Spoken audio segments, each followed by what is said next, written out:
Welcome back to Old School Sports and our Out of the Park Baseball 24 playthrough of the Buffalo Wings.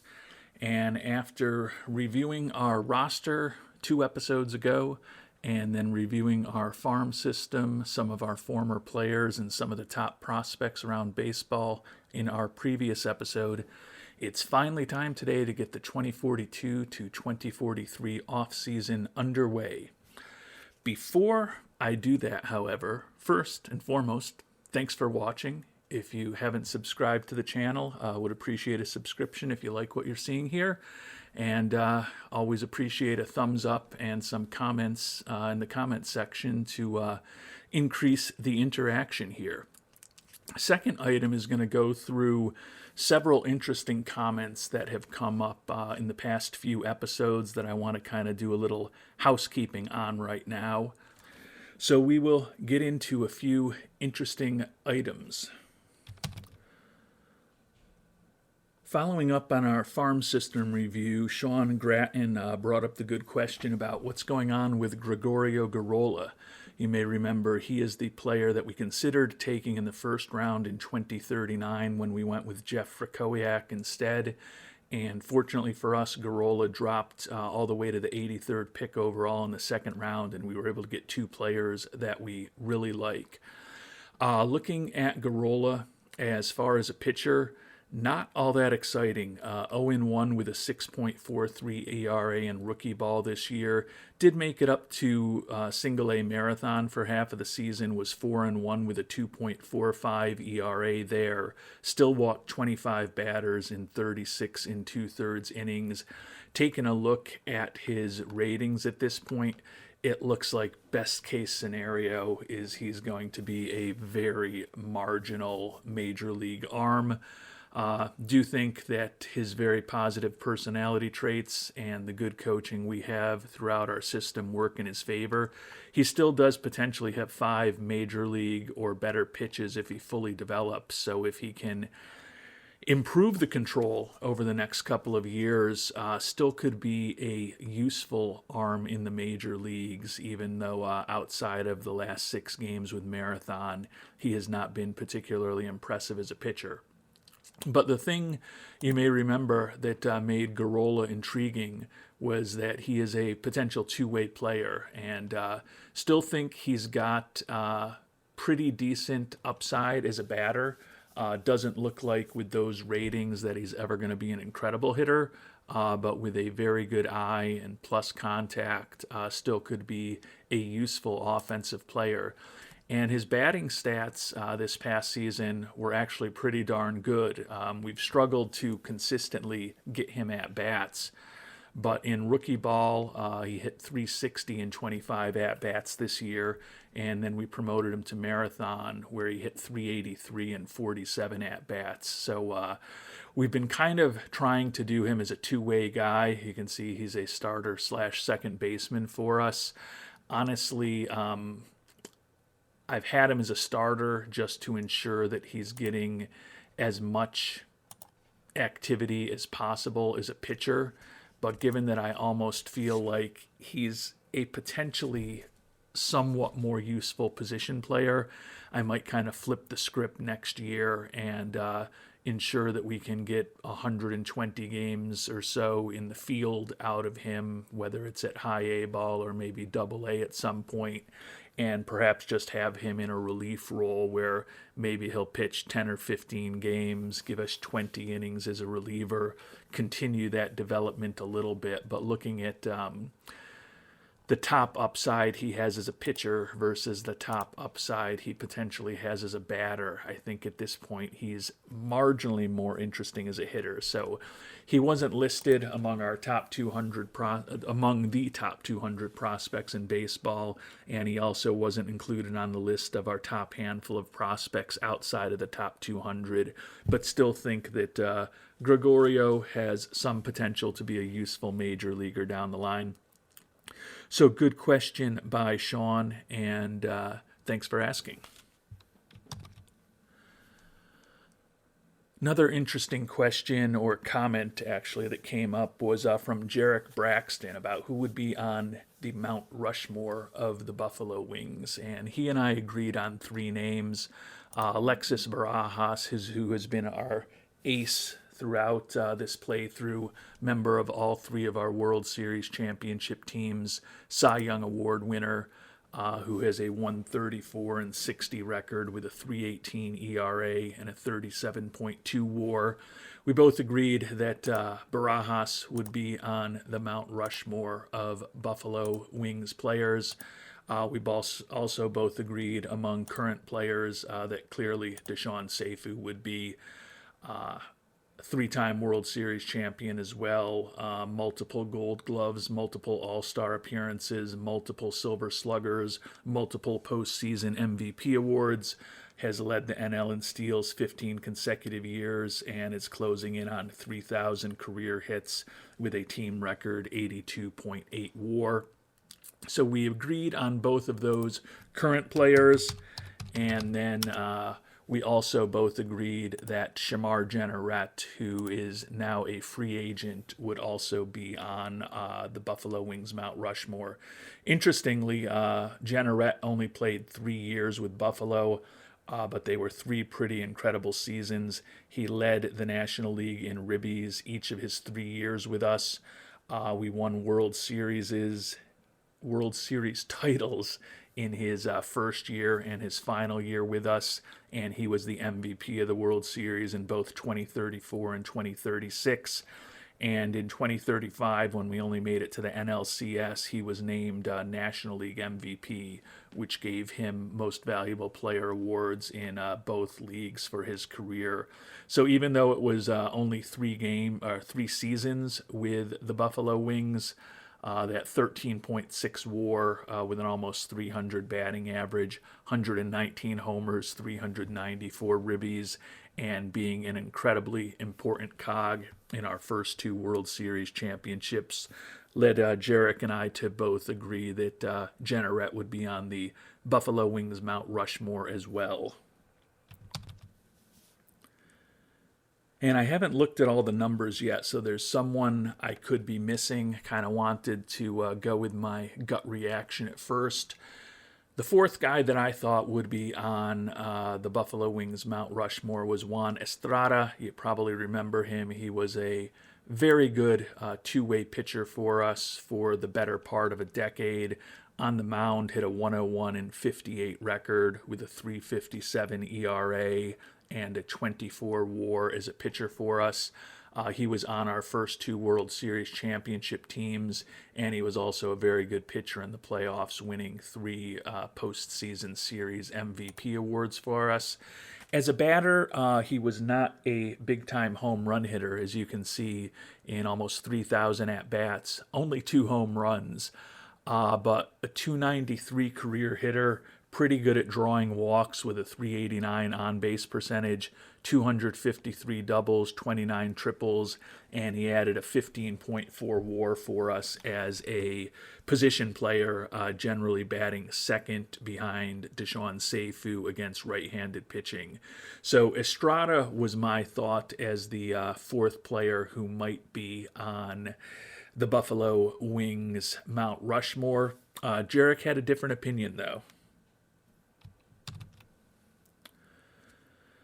Jarek went with Andres Funky Cold Medina as the fourth guy to be on the Mount Rushmore of the Buffalo Wings. And it's an interesting decision, an interesting recommendation. Jarek made the point that he was a captain personality on our first 2 World Series championship teams. He also did earn his first 2 All-Star awards while on the Buffalo Wings. He's also a player that's really been a key part of the narrative of this team basically since the beginning. We signed him as a international amateur free agent in January of 2024, so basically the first international amateur free agent period that we had access to in this playthrough. He was our big signing, one of the top prospects in baseball for several years. We ended up, when he wasn't developing as well as we hoped, trading him to the Philadelphia Phillies for Andrew Painter, who's another guy I've kind of forgotten about, but had a nice run with us and probably would be considered for the Mount Rushmore by some people.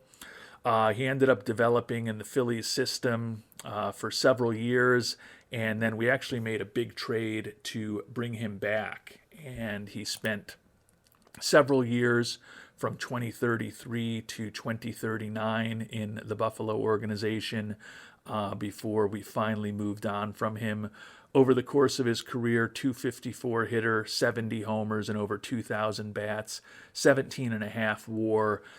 Excellent defensive player at catcher, which has definitely helped and definitely did help our pitching staff consistently be one of the best pitching staffs throughout the playthrough. So I don't think you could go wrong with either of those guys as the fourth on your Mount Rushmore. Jarek and I had a different opinion on it, but I think there's a very good argument for Funky Cole Medina as well. And we'll take a quick look now through our career leaders on batters and pitchers just to see if there's someone we didn't think about. Jenneret, Estrada, and Seifu, interestingly, have the three highest batting averages in team history. Estrada, Jenneret, 1-2 in on-base percentage. Slugging percentage, Jenneret, number 1. OPS for their career, Jenneret, number 1. Juan Romero, who's headed to free agency, number 2 overall. Career WAR as offensive players, interestingly, Seifu, obviously number 1. Vance Honeycutt, Adley Rutschman, and Bobby Bolig rank second, third, and fourth.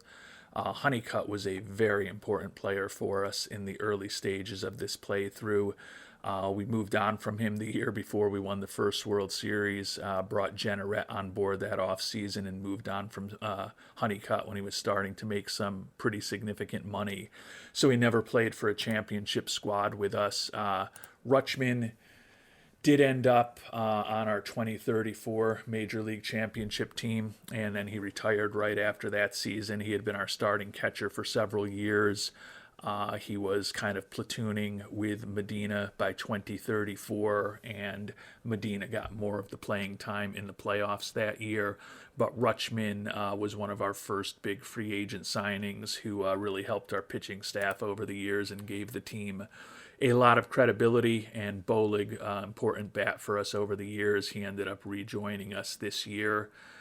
Career games, Seifu, far and away number 1. Heiner, Honeycutt, Mike Heiner, Vance Honeycutt, Joe Edwards, and Tim Hull, the only four players with over 900 games played. Not surprisingly, Seifu, Heiner, Honeycutt, Edwards, and Hull are also the only 5 players in team history with over 300 at-bats. So I think you could certainly make a case for some of those other players. Pitching-wise, Lorne Walborn, the traitorous Canadian with the lowest ERA in team history. Shane Bieber and Shohei Ohtani also on the list. Ohtani, similar to Rutschman, was a very early free agent signing in Buffalo who helped kind of show that the team could be a reasonable place to go.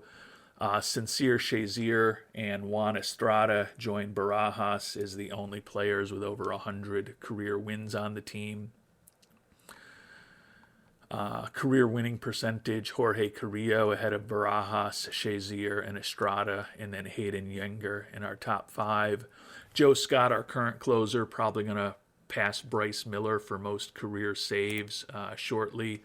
Scott's only been on 1 championship team from a season ago, but has earned a couple of Mariano Rivera awards and 4 All-Star appearances with us. So I think Scott, when all is said and done, could have an interesting case to maybe be on the Mount Rushmore.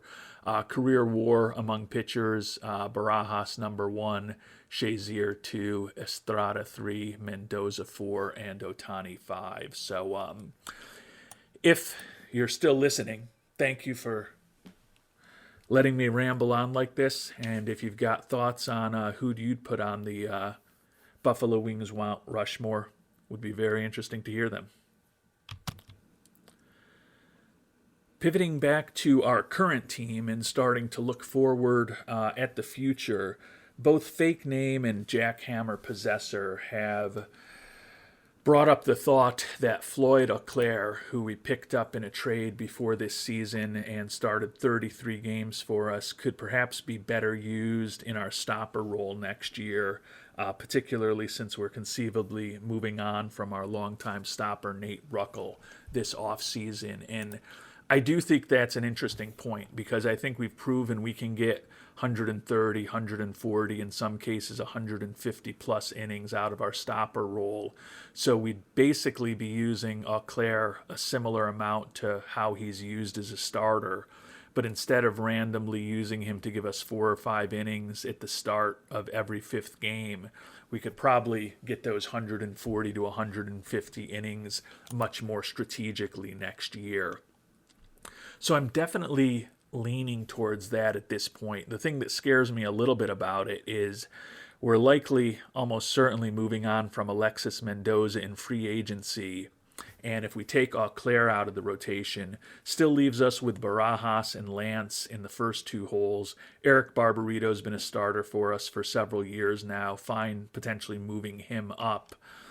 We do have Simeone Minelli, who's come up through our system, had a great year in Albany, and is potentially ready to join the rotation. He's got a 4-pitch arsenal. His stamina only slightly better than Auclair's, but he could give us a little more. The issue is who the 5th starter becomes. David Espinoza, the lefty, has been in the mix the last several years. And we do also have down in AAA, actually he's on the Major League roster right now because I believe he's on the Major League roster right now. No, he's not. Well, where the heck is he hiding? Chris Lott, who just came off of an injury when the season was ending. 12-5 in AAA this year, the 24-year-old. Certainly profiles as a back end of the rotation kind of guy. So I feel like we can piece a 5-man rotation together, even moving Auclair into the stopper role. I feel like we don't have as much depth if we have some injuries. Would feel better about doing this if Luis Palencia hadn't had that ruptured UCL, but he's basically going to miss most, if not all, of next year. But once and if Palencia is actually healthy, he would be another guy who could be in the mix to be a starter for us, although his stamina is not really any better than Mr. Auclair's, and who knows what his health is going to look like coming off of the injury. But appreciate that idea, and I do think that Auclair in a stopper role could maximize what we do with this pitching staff next year. And taking a look at our salary arbitration eligible players will allow us to address another comment from our viewers. We are making offers to all 6 of the real arbitration eligible players on our team. We had Jake Bailey on the squad this year. We signed him as a minor league free agent a couple years ago. He's never, I can't say never, he did come up briefly at Albany and went 4 for 21 for us. But he is not a major league hitter despite his good glove. Don't see him having a role on the team.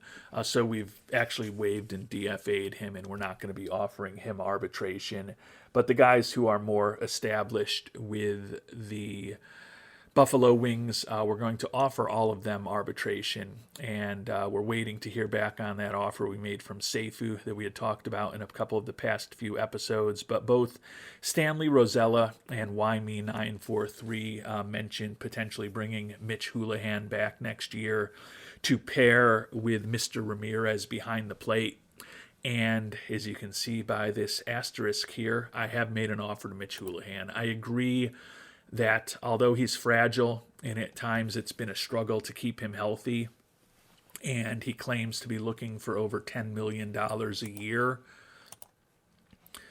We actually made him a contract at $8 million dollars a year for 3 years with team options on the second and third seasons that he's thinking about. I could actually almost envision him being the starter over Ramirez this year simply because he's a left-handed hitter and we'd prefer to play him against right-handed pitching. Maybe mix Ramirez in every third day and then start Ramirez against left-handed pitching as we continue to try to develop Ramirez. When I looked at the potential free agents available at catcher, I really liked Houlihan and Walt Miller, the two guys on our team, the most. And I like Houlihan more than Miller. He's significantly younger. He's a better hitter, and he's better defensively, even though that fragility is a concern. So I agree with the assessment that Houlihan makes sense to try to bring back. So I have made an offer to him. And even with that offer, you'll note that we've still got about $32 million available. And that's because we have waived and DFA'd a few guys who had major league salaries. And one that was very important was a guy that we picked up in a trade with the Dodgers, Tomoaki Tanagurama, 26-year-old lefty who made $4.5 million this year. The Dodgers had paid 95% of that contract, but he is a very marginal major leaguer for us. So we have waived and DFA'd him as well because we certainly don't want to be guaranteeing him $4.5 million next year. So that helped with the financial situation as well. So we do have some money available, and we'd like to make the offense better. And we've talked a lot in the episodes, and also some of you have talked a lot in the comments about our middle infielders and our infielders in general. And in an effort to improve the middle infield, we've also made a trade today that I want to update our loyal viewers on that I think is potentially the replacement for Deshaun Seifu. As hard as that is to say, Seifu at third base defensively is kind of getting a little marginal. And at some point, Seifu is going to stop hitting. So we made a trade here, traded away third baseman Luis Espinoza, not a big-time prospect, and looks like they've switched him to left field. Hasn't made it out of rookie ball yet. He was, I can't remember whether he was an international amateur free agent or a scouting finding. He was not 100% clear. The date kind of sounds like he would have been an international amateur free agent, but I think he was actually a scouting finding of ours.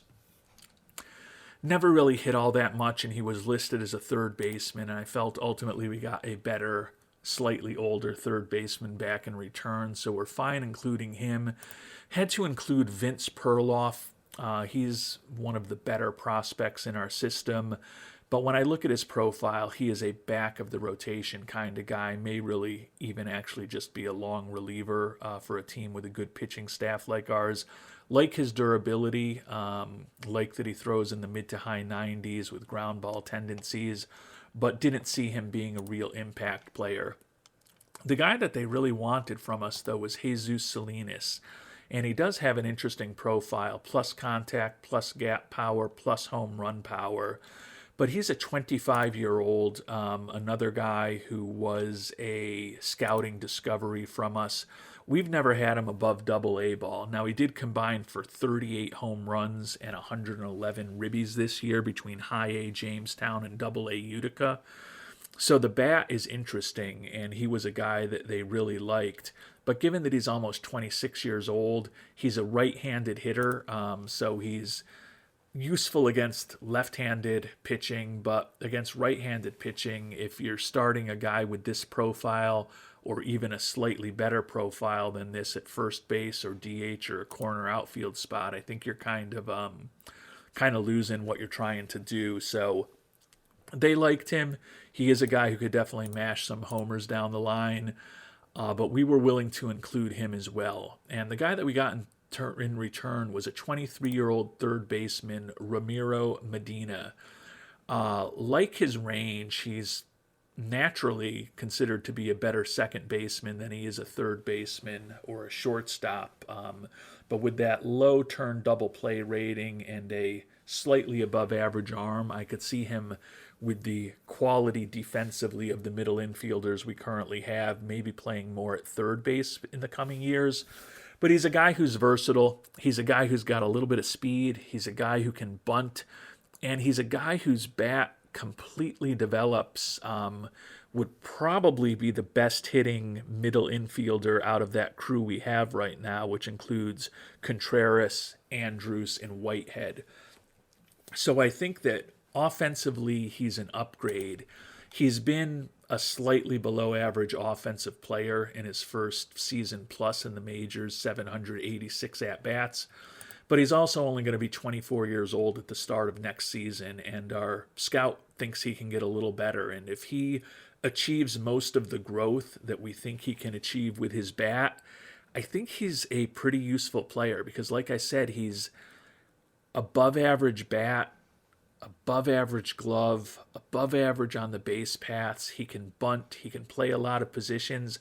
Not a superstar, but a pretty useful player.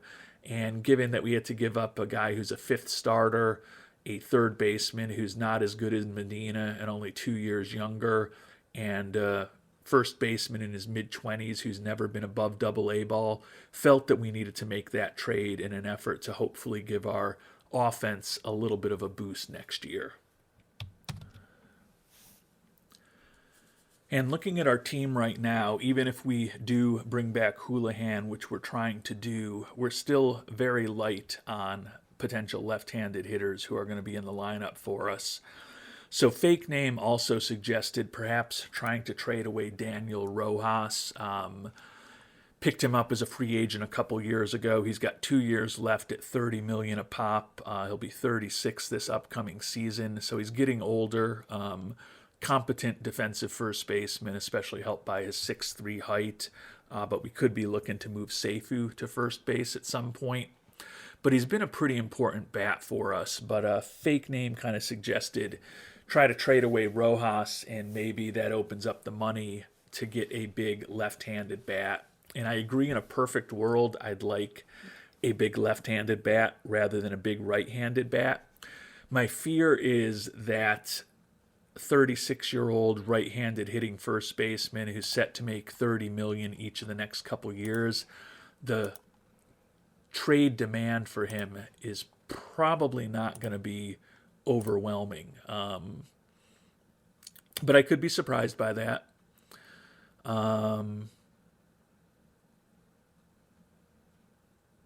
I don't know all of these players. I don't know that I know that I don't want an $18 million reliever in Zaire Jackson, although he is a guy who looks like he could start, and he has started most of the last couple years. But a 33-year-old fragile, some bad personality traits, an extreme fly ball pitcher with poor movement on his pitches, who has given up over 100 home runs over the last 3 years.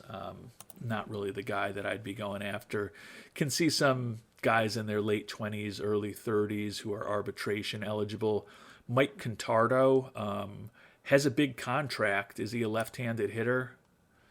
He is a left-handed hitter, and he's got a ton of speed, really good contact, really good gap power, but not a lot of home run power, not a lot of drawing walks, and he's fragile as far as his injury proneness. Did lead the American League in triples and steals this past year. Over the course of his career, he's been an above-average offensive player. Would be kind of interesting to pair him with Deshaun Seifu, with his speed and his ability to get on base. But he's fragile physically, and he's going to be 31 before the season starts. Drake Purvis, our former pitcher, is out there, another reliever in Ken McTaggart. So we can get rid of Rojas if we want, and we don't have to take on any contract at all, essentially, if we trade him for Maddox Northeast, who looks like a useful back of the rotation or back of the bullpen type pitcher at the age of 32. So we can get Rojas off the books. The issue is that when we look at upcoming free agents and batters who are going to be upcoming free agents. Mitch Houlihan, Jorge Valenzuela, at least as far as the star ratings, are the highest regarded left-handed hitters out there. Jorge Valenzuela, just worry about that low contact number with him. Over the course of his career, he's been a average-ish offensive player. Does hit, 25, 30 homers a year. So he could help us. I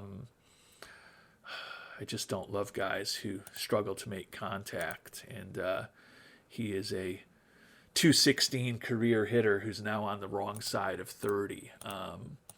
So although he could certainly help give us a little more punch out of our infield, I don't know how I'd feel, swapping out $30 million a year for the next couple years on Rojas for $25 million a year for likely 5 to 7 years for Valenzuela.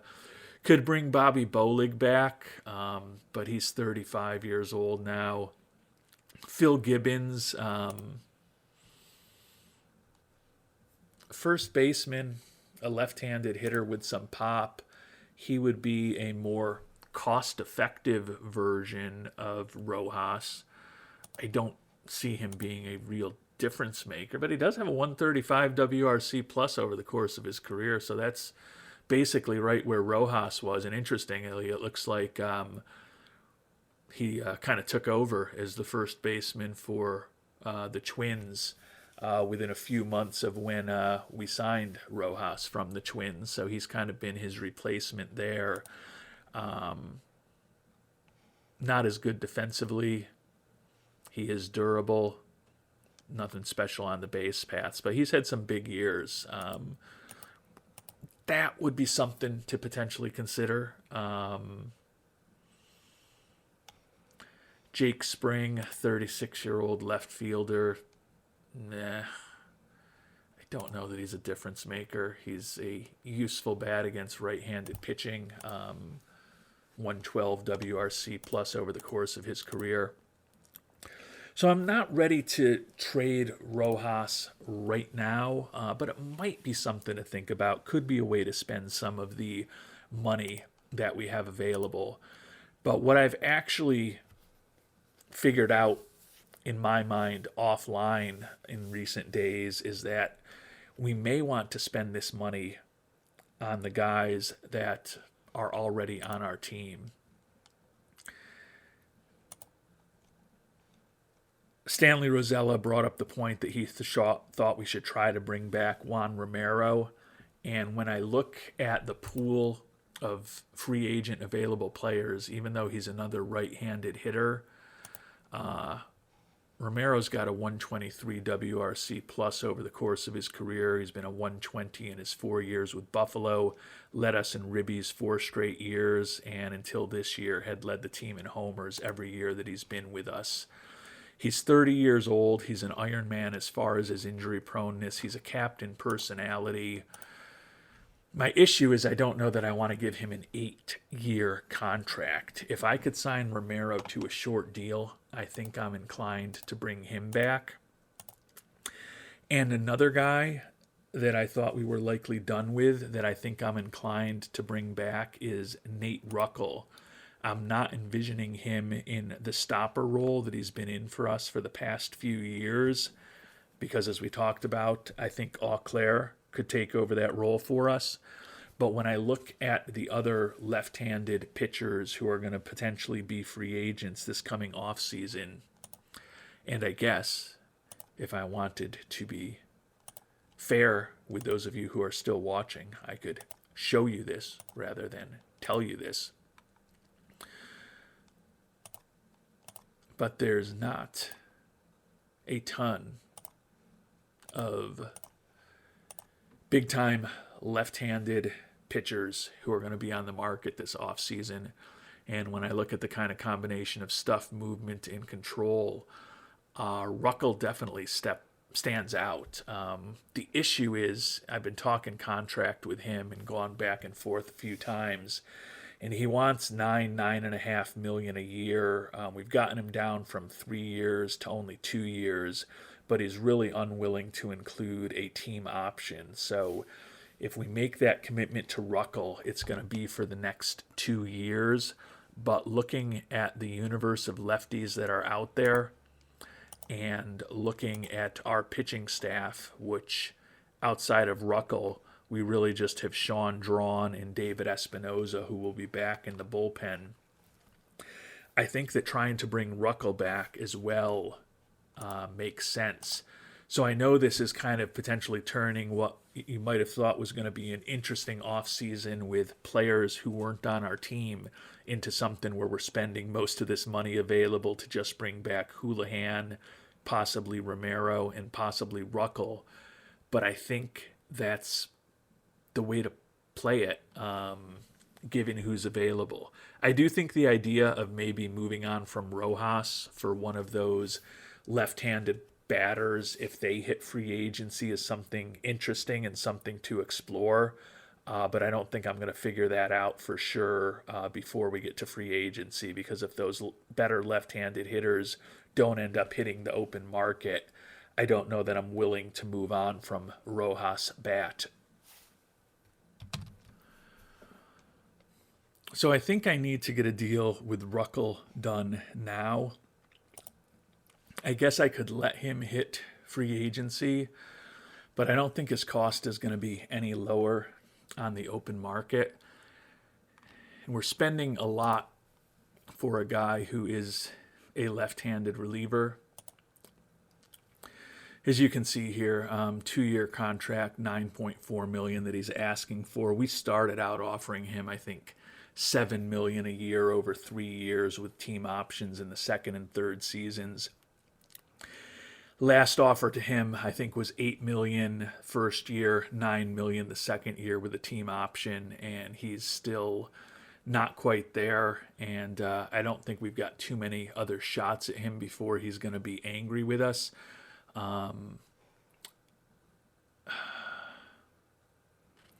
The issue with him is that the money's not incredible. And I think the contract would be tradable. The issue is, though, that he's going to become a 5-10 guy or a 10-5 guy with us next year. So I'm definitely not going to include a no trade clause. It's more likely it's the second year with what will likely be a player option that I'd want to get out of. But by next off season, those 10-5 rights are going to apply, and we might not be able to dump that contract if we don't like it and say just retain 20% of it or something. So he's going to be very expensive for a left-handed pitcher, but given that a left-handed reliever who's going to be in his mid-30s, but given that I think he's the best option out there, and we're kind of in a position right now where we're more of a pitching and defense type of team, I think I'm willing to pay up for him to stick around in our bullpen for another couple years. And we're going to try to push the team option one final time, giving him $9 million a year for each of the next 2 years with $1 million buyout if we don't pick up the second year option. So money, we're kind of where he wants to be. He's just been so insistent on that player option for the second year that I think he's probably still not going to go for this.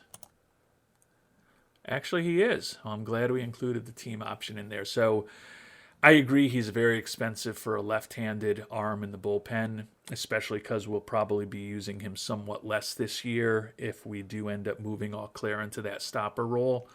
But I think he's the best option for us out there. And the way this contract is structured now, where we're really just on the hook for one season, it is conceivable to me, and I know some of you have brought this up in comments to recent episodes and in comments to episodes 2 or 3 seasons ago at this point, but it is conceivable to me that in this upcoming season, we could find ourselves struggling and maybe thinking more seriously about a rebuild, which is why I'm glad that if things really go sideways on us this upcoming season, we don't have a long-term attachment to Mr. Ruckel. I don't necessarily think that we're going to be in rebuild mode, but when I look at our team, we've got a nice pipeline of pitchers coming. I think we can do a good job with good pitching and good defense for several years to come.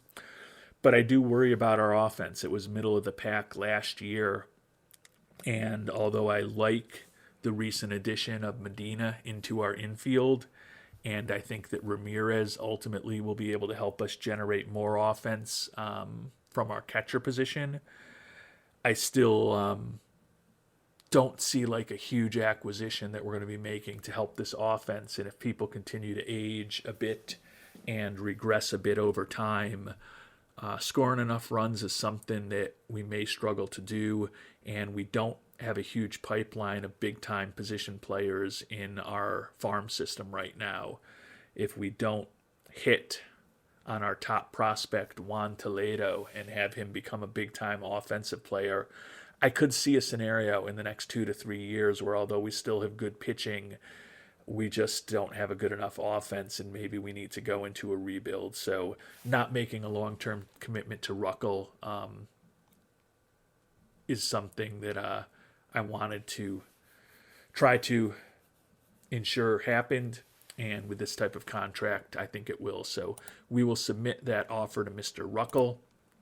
And we are now at this point down to about $23 million to potentially spend. And the decision is really about Juan Romero. I don't mind almost $20 million a year for a guy who's led our team in ribbies 4 straight years and homers 3 out of the last 4 years. But I don't know that I want to make an 8-year commitment to him either. So I think I'm going to try to see if we can do a shorter contract with a lot of optionality for us that gives us some outs in case we do need to go into rebuild mode. And if he doesn't agree to that, I think I'm willing to let him hit the open market. I don't think he hits the bid on our $18.9 million qualifying offer, but it's not completely inconceivable that he would, in which case we'd happily have him back for another year at that level and kick the can down the line without a long-term commitment. Given the number of years he's looking for, I'm probably talking my book by suggesting that there's a chance he'll accept the QO. But I definitely don't want to sign him for 8 years. I'd struggle to sign him for 5, quite honestly. I don't think there's any way that Romero is going to consider this contract. He wanted 18 years at almost $20 million a year with a player option in the 8th season. We are offering him 4 years at an average of 18 a year with team options in the 3rd and 4th seasons with the bigger money there. It's a deal that does protect us if we do have to blow things up. Also not making a long-term commitment to him in his mid to late 30s. I don't think there's any way he'll go for this, but we'll see. Yeah, he's willing to kind of meet us on the money, which is interesting. He's got his demand down by $1 million a year, and he's taken a year out of the contract. I don't know that I'm willing to go 7 with him, though. But maybe we can meet in the middle at 5, and I know it's not exactly the middle, but I don't think I want to do 6 years with him. All right, I don't know if I'm going to go more middle than this. He was looking 7 years, $18.8 million a season with a player option in the final season. I'm going 5 years at $18.6 million average a year. The issue is we're throwing in a team option for that 4th season, so we can really just turn this into a 3-year contract. Does still include the player option for him if he wants to hit free agency after 4 seasons, or he'll be hitting free agency after 3 seasons if we prefer. But the money's not really off of what he said he was looking for. It's a question of how important the years and avoiding the team options are to him. And he still wants 17 years and the same money with the player option. So might give it one more chance. I don't really love doing 6 years, but if we can get out a year or two early and keep the money manageable, maybe it works. And I think this is about as high and long as I'm going to go. It's a 6-year deal, averaging $18.7 million a year. He's looking for 7 years, averaging $18.8 million a year. So I did throw in a team option after the 4th season. He's still got the player option for the last year, but certainly the team option before that lessens the value of that player option, certainly. I don't know that I want to go 7 years with him, and I don't know that I don't want some kind of out in this contract. So if he says no to this, I think maybe we let him hit the open market and then see how things materialize, see who else is available, and then see if we can maybe investigate some trades when we get to the free agent period. Yeah, he's still not really willing to do it. The money is 18.6, so he's willing to do less money than we were willing to pay him in the last deal. But he really wants those 6 years guaranteed and then his option to opt out in his mid-30s. I like Romero. As we talked about, he's been really productive for us.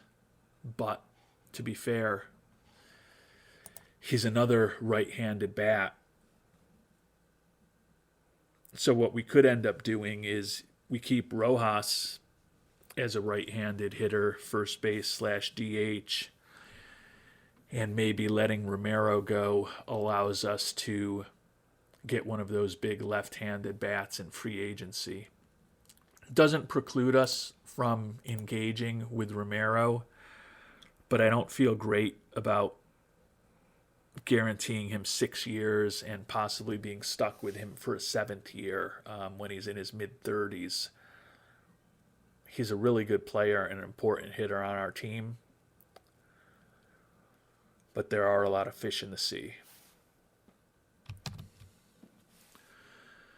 So for the time being, we're going to stew on Romero a bit, keep the QOs out to him and Mendoza. I don't think either of them will execute those. Mendoza looking for 10 years at almost $23 million a year, so I'd be surprised if he comes back with us for 1 year at 18.9. And let's see what happens with our arbitration-eligible players, Houlihan, Ruckel, and Seifu. Bolig is going to be a left-handed hitter who's on the free agent market. I don't think he's as good as Romero at this point, but he is a left-handed hitter with some pop in his bat. We've also made offers to a bunch of minor league free agents that we'd like to bring back. So I think it's time to kind of start simming forward, see what happens during the next couple of weeks as we find out what happens with the offers that we've made and find out who wins some big awards, and then maybe sim up to the beginning of free agency and see what the landscape looks like at the start of free agency if we don't decide to try to sign Romero over the next 3 weeks.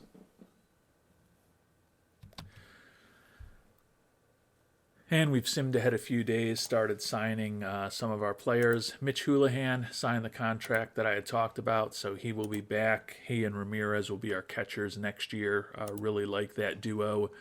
As I mentioned, $24 million over 3 years, but team options in the 2nd and 3rd seasons. So real nice contract if he's our starter, and one that I think we can survive if he's our backup, given that we are light on left-handed hitters, like having Houlihan on the team. David Espinoza, avoided arbitration with him, avoided arbitration with Eric Barbarito, avoided arbitration with Floyd Auclair, avoided arbitration with Joe Scott. We have a number of coaches who say that they've got better offers on the table, so we'll have to figure that out. But Houlihan and several others are back, and our fan interest remains well above 100.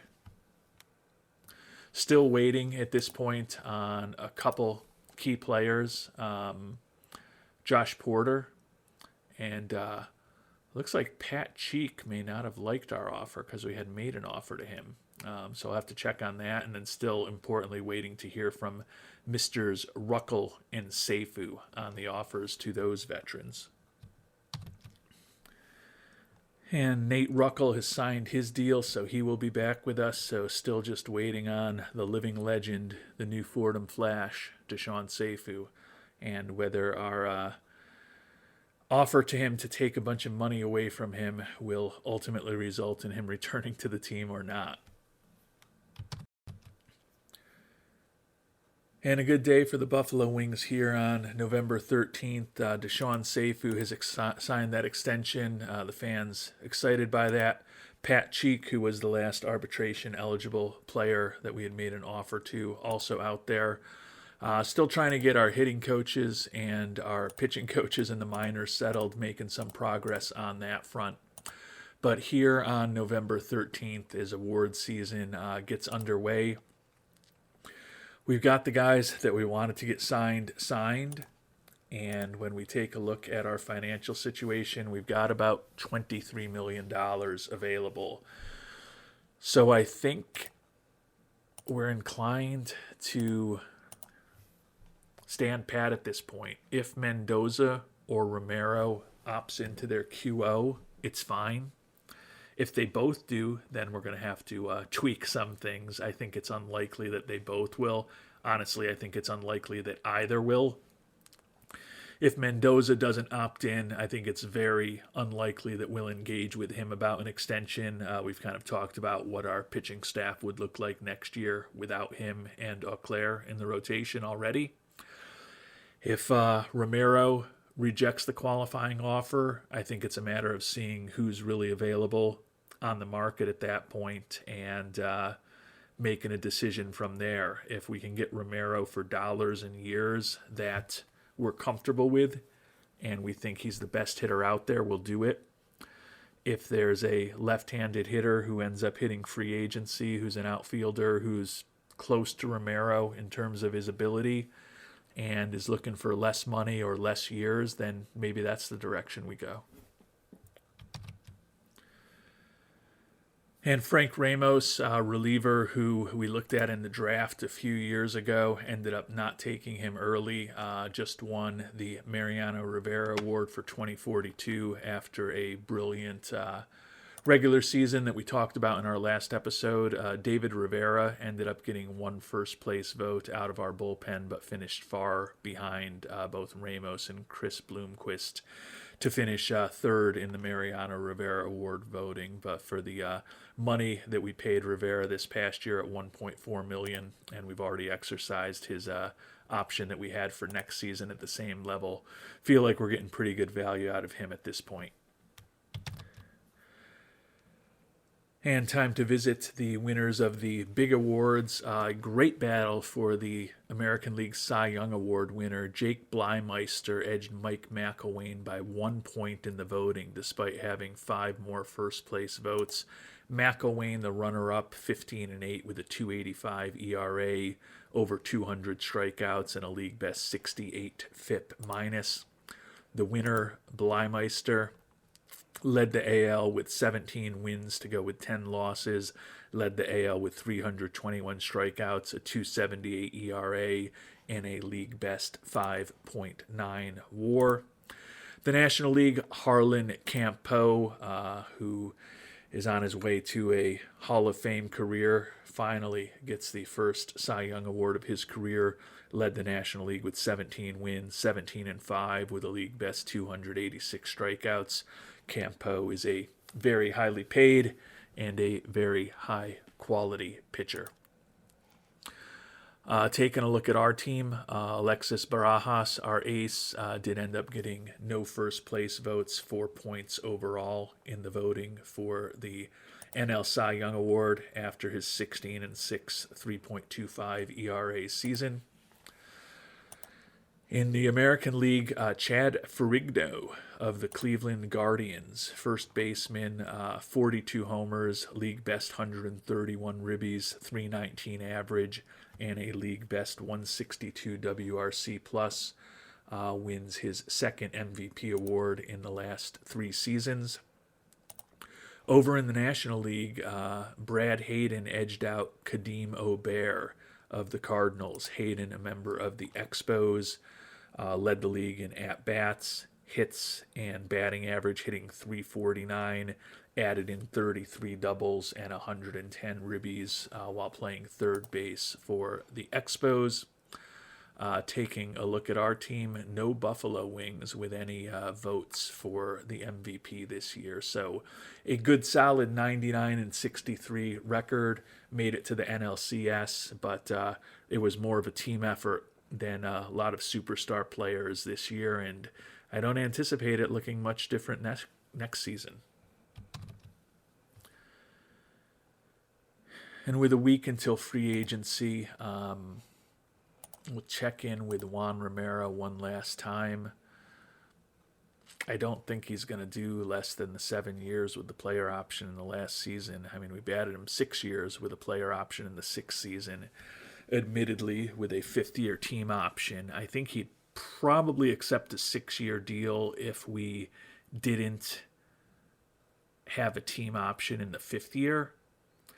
But I don't know that we want to guarantee that we're locked up with him for 5 to 6 years. He's been a very productive player for us. We like Mr. Romero very much.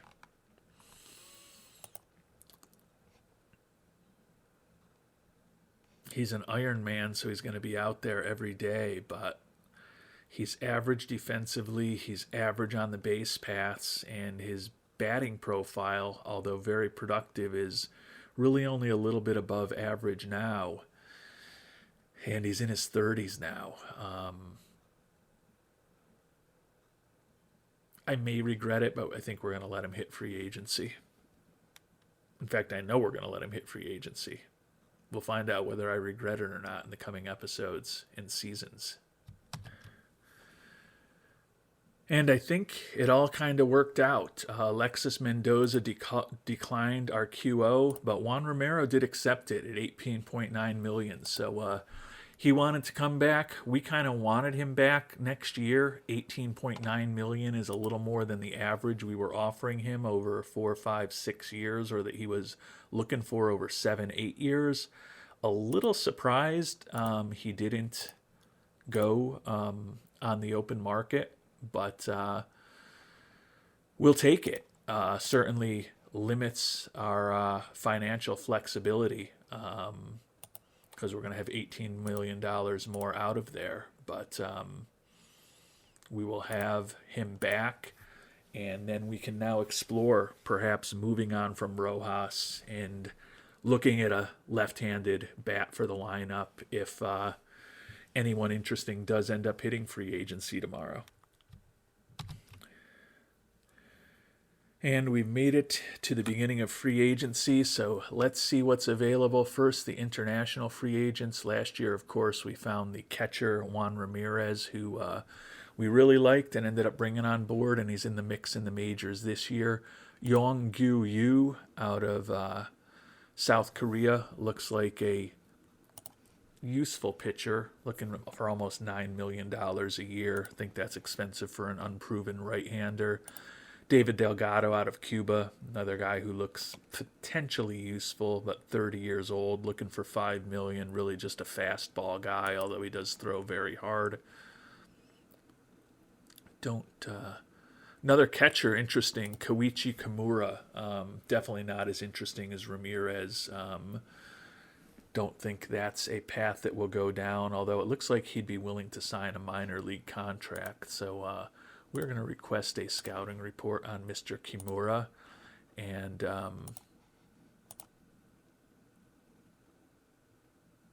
he's already signed with the Mariners. I was wondering why. I would tell that if I looked at it more closely. I was like, we could offer him a minor league contract, but that's why there's no ability to sign him. Yoshinori Sakaguchi, a Shortstop, only looking for 1.8 million. Not a horrible glove. Really more of a second baseman in my mind. We'll request a scouting report on him. If we could offer him a minor league contract, we would. But whoa, center fielder Alfredo Medina he's a left-handed batter. Interesting. Now, not incredible power, but he's got pretty interesting range. He's got a little bit of speed. He's durable. 27 years old, not looking for a ton of money.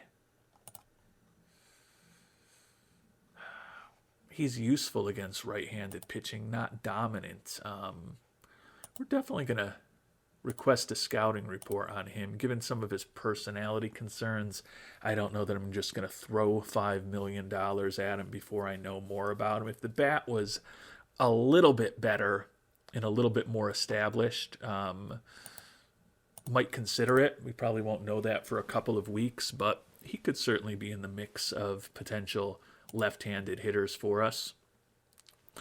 Our buddy Alexis Mendoza and our former buddy, who we're still pals with, Shamar Jenneret, highlighting the list of potential free agents out there. Take a look at the whole list of free agents as far as the batters. Correjo, Jenneret, and Valenzuela, the 3.5 star guys out there with as far as their potential. I guess Phil Gibbons, as far as their overall ability, I guess Phil Gibbons also has that kind of potential.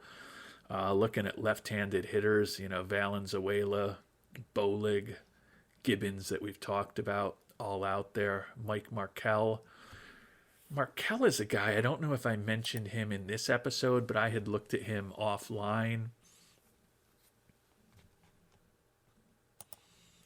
Interesting bat, 115 WRC plus over the course of his career. Definitely better against right-handed pitching. 6'3", not great defensively. He'd be a downgrade defensively from Rojas, but if he ended up being a DH because we moved Deshaun Seifu to first base, he could be in the mix. So there's options out there if we wanted to try to trade Rojas and perhaps go with a left-handed hitting first baseman / DH / corner outfielder. I'll show the next screen for those of you who like to see a little more detail. Jake Spring, 36 years old, another guy marginally interesting. Taking a look at some of the top pitchers headed to the market. A lot of relievers out there, including Darnell Polite, who we moved on from. As I talked about, not a lot of big left-handers. Zion Prescott, the most interesting among them, looking for less money than we ended up paying Ruckel, but I also don't like him as much as I like Ruckel, and he's also in his mid-30s. So fine to have Ruckel over Prescott, even for a little bit more money, because it wasn't a long-term commitment. Don't see any real huge difference makers on the list of potential free agents out there, but we do have a little bit of money to spend, and the nice thing about having that little bit of money to spend is with Houlihan and Ruckel being re-signed and Romero opting into that QO, we don't really have any obvious holes to fill on our team. We're going to go with youth in the rotation with Mendoza gone and Auclair likely moving to the stopper role, and I think we're fine with that. It's going to be interesting to see what this team looks like. It's going to be a different looking team next season than it has been for the last few years, but feel like we're moving in a good direction, like that we've got Seifu, Houlihan, Romero, Ruckel, good players that we know can perform on our team back with us next year. And quite honestly, no long-term commitments at all with any of them, and a lot of team optionality if they go south, given that they're all players in their 30s, or will be in their 30s shortly in the case of Houlihan. And if their performance goes south, or if for some reason our performance as a team goes south, we can move on from those contracts pretty easily. And, Romero's heading into the final year of his contract, Barajas nearing the end. Don't have, outside of Ishmael Velasco and Luis Palencia, who we signed to those very long deals last offseason, we don't have a lot of big or long commitments left on the books at this point. So I don't want this team to perform where we have to go into a rebuild. But if we do need to go into a rebuild, we're not going to be weighed down by a lot of real long, painful contracts. So I like where we are right now. I think we can still be a very competitive team going forward. And as I said, we also haven't put ourselves in a position where we are going to be hamstrung by the financial obligations that we've made. So feeling good about things. If you've got thoughts, I would love to hear them in the comment section. And until our next episode, thanks so much for watching and hope you have a great day.